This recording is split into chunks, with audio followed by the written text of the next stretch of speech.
നമസ്കാരം. ഓണം ബമ്പർ ഇങ്ങനെ അവസാന നിമിഷത്തിലേക്ക് കടക്കുകയാണ്. ആർക്കാണ് ആ ആദ്യ സമ്മാനം? 25 കോടി എന്ന ഭാഗ്യശാലി ആരാണ് എന്നുള്ളത് അറിയാൻ ഇനി നിമിഷങ്ങൾ മാത്രമാണ് ബാക്കിയുള്ളത്. തകൃതിയായിട്ട് ഓണം ടിക്കറ്റ് വിൽപ്പന ഇങ്ങനെ നടന്നുകൊണ്ടിരിക്കുകയാണ്. ഏകദേശം 75 ലക്ഷത്തോളം ടിക്കറ്റുകളാണ് വിറ്റഴിക്കപ്പെട്ടിട്ടുള്ളതാണ്. മലയാളികൾ എപ്പോഴും ഭാഗ്യത്തിൽ വിശ്വസിക്കുന്നവരാണ് ബഹുഭൂരിപക്ഷം പേരും. അങ്ങനെ ആ ഭാഗ്യത്തിൻ്റെ പിടി വിടാതിരിക്കാൻ വേണ്ടിയിട്ടാണ് ഈ ഓണം ബമ്പർ ടിക്കറ്റും അവർ മുറുകെ പിടിച്ചിരിക്കുന്നത് എന്നുള്ളതാണ്. ഏറ്റവും കൂടുതൽ ഡിമാൻഡ് പാലക്കാട്, തൃശ്ശൂർ ടിക്കറ്റുകൾക്കാണ് എന്നുള്ളതാണ് വാസ്തവം. ഇപ്പോൾ ആദ്യമായിട്ട് പല ലോട്ടറി കടകളിലും 14 ജില്ലകളിലെയും ടിക്കറ്റ് ഇങ്ങനെ നിരത്തി വെച്ചിട്ടുള്ളത്. ഇത് പ്രധാനപ്പെട്ട കാരണം പലർക്കും പാലക്കാട് പോയിട്ടോ അല്ലെങ്കിൽ തൃശ്ശൂർ പോയിട്ടോ ടിക്കറ്റ് വാങ്ങണം എന്ന് പറ്റത്തില്ല. അപ്പോൾ അതുകൊണ്ട് പല ലോട്ടറി കടകളിലും ഇപ്പോൾ പാലക്കാട് നിന്നുള്ള കുറച്ച് ടിക്കറ്റുകൾ, തൃശ്ശൂരിൽ നിന്നുള്ള കുറച്ച് ടിക്കറ്റുകൾ, അങ്ങനെ 14 ജില്ലകളിലെയും ടിക്കറ്റുകൾ നിരനിരയായിട്ട് ഒന്നും സെപ്പറേറ്റ് ചെയ്ത് പല കടകളിലും ഇങ്ങനെ വെച്ചിട്ടുണ്ട്. ഇതിന് പ്രധാനപ്പെട്ട കാരണം അത്രയധികം ഡിമാൻഡുകൾ ആ ടിക്കറ്റുകൾക്കുള്ളത് കൊണ്ടാണ്.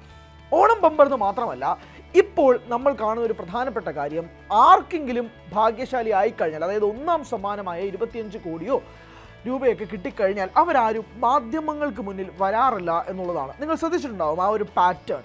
കാരണം എന്താണെന്ന് വെച്ചാൽ, മാധ്യമങ്ങൾക്ക് മുന്നിലെങ്ങാനും വന്നു കഴിഞ്ഞാൽ പിന്നെ ഇത് നാട്ടുകാരറിയും, വീട്ടുകാരറിയും, പിന്നെ അങ്ങോട്ട് ശല്യക്കേട് എന്നതാണ് സംഭവം. ഏറ്റവും ഒടുവിൽ 2022 അനൂപ് എന്ന് പറഞ്ഞൊരു ഭാഗ്യശാലിയെ നമുക്ക് ഓർമ്മയുണ്ടാകും. അനൂപിന് ഇതുപോലെ ഭാഗ്യ ലോട്ടറി അടിച്ചതിന് ശേഷം അനൂപ് വന്ന് മാധ്യമങ്ങൾക്ക് മുന്നിൽ പറഞ്ഞതിന് ശേഷം അനൂപ് തന്നെ പലപ്പോഴായ അഭിമുഖങ്ങളിൽ വന്ന് പറഞ്ഞ കാര്യം, തനിക്ക് അന്ന് തൊട്ട് ഇന്ന് വരെ ഉറക്കം കിട്ടിയിട്ടില്ല എന്നുള്ളതാണ്. കാരണം വീട്ടുകാർ പൈസയ്ക്ക് വിളിക്കുന്നു, ബന്ധുക്കൾ പൈസയ്ക്ക് വിളിക്കുന്നു, സുഹൃത്തുക്കൾ പൈസയ്ക്ക് വിളിക്കുന്നു. നിനക്ക് ഭാഗ്യം കൊണ്ട് അടിച്ച ടിക്കറ്റ് അല്ലേ, പിന്നെ ഞങ്ങൾക്ക് തന്നൂടെ, നീ അധ്വാനിച്ചുണ്ടാക്കിയ ടിക്കറ്റ് ഒന്നും അല്ലല്ലോ, തുടങ്ങി നിരവധി ചോദ്യങ്ങൾ കേട്ടിട്ടുണ്ട്. അങ്ങനെ പലവിധമായ കാര്യങ്ങളും കേട്ടതുകൊണ്ട് അവരെ പിണക്കാനും പറ്റില്ല, അവരെ മാറ്റി നിർത്താനും പറ്റില്ല.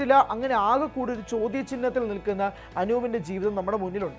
അതിനുശേഷം അനൂപിന് പറ്റിയ ഈ ജീവിതത്തിൽ സംഭവിച്ച ഈ ഒരു പാളിച്ച, അല്ലെങ്കിൽ അനൂപിന് പറ്റിയ ഒരു എക്സ്പീരിയൻസ് കാരണം പലരും ആദ്യ സമ്മാനം അടിച്ചതിന് ശേഷം മാധ്യമങ്ങൾക്ക് മുന്നിൽ ഒറ്റ മനുഷ്യന് പോലും അറിയാതെ ബാങ്കിൽ കൊണ്ടുകൊടുക്കുക, പൈസ മാറ്റുക, ഒരാളെയും അറിയിക്കാതെയാണ് പല ഭാഗ്യശാലികളും പിന്നീട് ഉണ്ടായിട്ടുള്ളത്.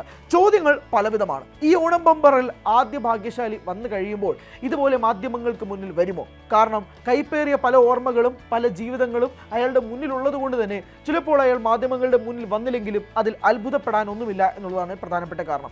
2-3 ചോദ്യങ്ങളാണ് സമൂഹ മാധ്യമങ്ങളിലൂടെയും അല്ലാണ്ടും പ്രേക്ഷകരുടെ മുന്നിലായിട്ടും ചോദിക്കേണ്ടതുണ്ട്. പോയിന്റ് നമ്പർ 1, എന്തിനാണ് സുഹൃത്തുക്കളും ബന്ധുക്കളും ഇങ്ങനെ ഒന്നാം സമ്മാനം അടിച്ച വ്യക്തിയുടെ പിന്നാലെ നടക്കുന്നത്?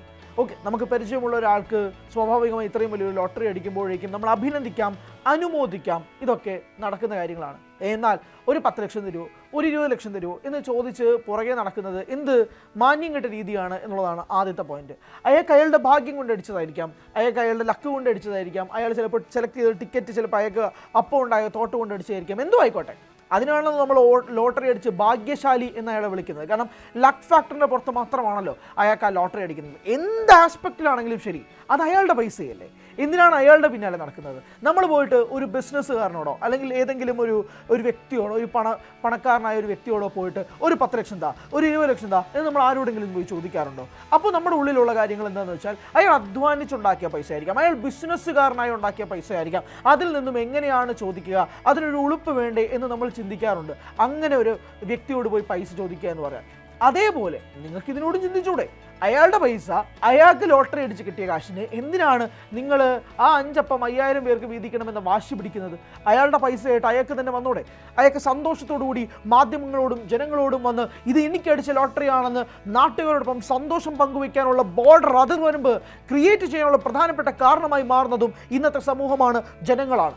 അയാൾക്ക് അയാളുടെ സന്തോഷം ഒന്ന് പുറത്ത് എക്സ്പ്രസ് ചെയ്യാൻ പോലും കഴിയാത്ത രീതിയിൽ നമുക്കിപ്പോൾ ഒരു നേട്ടം അടിച്ചു എന്ന് വിചാരിച്ചോ? നാളെ എനിക്കോ നിങ്ങൾക്കോ ആണ് 25 കോടി രൂപ അടിച്ചെന്ന് വിചാരിക്കുക. നിങ്ങൾക്ക് മറ്റേ രസതന്ത്രത്തിൽ ഇന്നസെൻറ്റിനെ പോലെ ഏതെങ്കിലും മലയുടെ മുകളിൽ അർദ്ധരാത്രി പോയിട്ട് ഇങ്ങനെ വിളിച്ചു പറയുമ്പോൾ കിട്ടുന്നൊരു ആശ്വാസമാണോ വേണ്ടത്? നിങ്ങൾക്ക് എല്ലാവർക്കും സന്തോഷിക്കണമെന്ന് ആഗ്രഹമുണ്ട്. എൻ്റെ നേട്ടത്തിൽ എൻ്റെ സുഹൃത്തുക്കളും സന്തോഷിക്കണം, എൻ്റെ കുടുംബങ്ങൾ സന്തോഷിക്കണമെന്ന് ആഗ്രഹം നിങ്ങൾക്കും ഉണ്ടാകില്ലേ? പക്ഷേ അങ്ങനെ പോലും കഴിയാത്ത രീതിയിലേക്ക് നമ്മുടെ സമൂഹം ഒട്ടാകെ മാറി. ഞാൻ ആരെയും കുറ്റപ്പെടുത്തുന്നതല്ല, ഞാനും എന്നെയും നിങ്ങളെയും പോലുള്ള എല്ലാവരെയും തന്നെ ചേർത്തുകൊണ്ടാണ് പറയുന്നത്. അങ്ങനെ എല്ലാ രീതിയിലും ഒരു ലോട്ടറി അടിച്ച വ്യക്തിക്ക് എങ്ങാനും ലോട്ടറി അടിച്ചു പോയാൽ അയാൾക്ക് സന്തോഷിക്കുന്നതിനേക്കാൾ കൂടുതൽ ടെൻഷനാണ്. അയാൾക്ക് ഇത് ആരോടും പറയാതെ ഒളിപ്പിച്ച് വെക്കുക, ഒളിപ്പിച്ച് ബാങ്കിൽ പോവുക, എന്തോ വലിയ കള്ളക്കടത്ത് ചെയ്യുന്ന പോലെയുള്ള ഒരു മനോഭാവം പലരിലേക്കും ഈ ലോട്ടറി അടിച്ചതിന് ശേഷം ഉണ്ടാകുന്നുണ്ട് എന്നുള്ളതാണ് വാസ്തവം.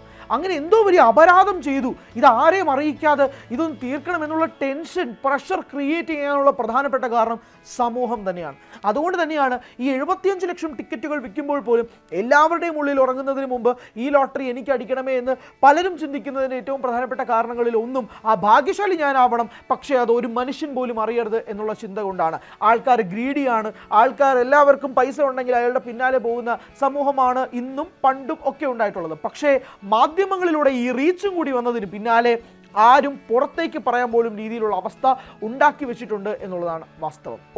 ഓരോ ഘട്ടങ്ങളിലേക്ക് എടുത്തു നോക്കുമ്പോൾ പോലും ഒരു ലോട്ടറി ടിക്കറ്റ് അടിച്ച വ്യക്തിക്ക് നാളെ പൊതുസമൂഹത്തിന് മുന്നിൽ വന്ന് ഇതെൻ്റെ ലോട്ടറിയാണ് എന്ന് പറയാനുള്ളൊരു സ്പേസ്, അയാളുടെ സന്തോഷം പ്രകടിപ്പിക്കാനുള്ളൊരു സ്പേസ് ഇനി എന്നാണ് കേരളത്തിലോ അല്ലെങ്കിൽ മറ്റ് സംസ്ഥാനങ്ങളിലോ എവിടെ നിന്നായാലും ഉണ്ടാകാൻ പോവുക എന്നൊന്നും അറിയില്ല. എന്തായാലും അങ്ങനെയുള്ളൊരു കിനാശേരിക്ക് വേണ്ടി കാത്തിരിക്കാം എന്നുള്ളതല്ലാതെ വേറൊന്നും പറയാനില്ല. ലോട്ടറി അടിച്ച വ്യക്തികൾക്ക് ഇപ്പോഴും ഫ്ലൂക്കിനാണ്, ഭാഗ്യമാണ് എന്നൊക്കെ പറയുന്നുണ്ടെങ്കിൽ അതുകൊണ്ട് തന്നെയാണ് ആരാണ് നാളത്തെ ഭാഗ്യവാൻ, ഭാഗ്യവതി, ആരാണ് ഭാഗ്യശാലി എന്നുള്ള കാര്യം ലോട്ടറി ടിക്കറ്റ് വിൽക്കുമ്പോൾ മുതൽ തന്നെ നമ്മൾ കേൾക്കുന്നത് എന്നുകൂടി നമ്മൾ ഓരോരുത്തരും മനസ്സിലാക്കുമെന്ന പ്രതീക്ഷയോടെ ആരായിരിക്കും ആ ഭാഗ്യവാൻ, ആരായിരിക്കും ആ ഭാഗ്യവതി എന്നുള്ളത് നമുക്ക് കാത്തിരുന്ന് കാണാം.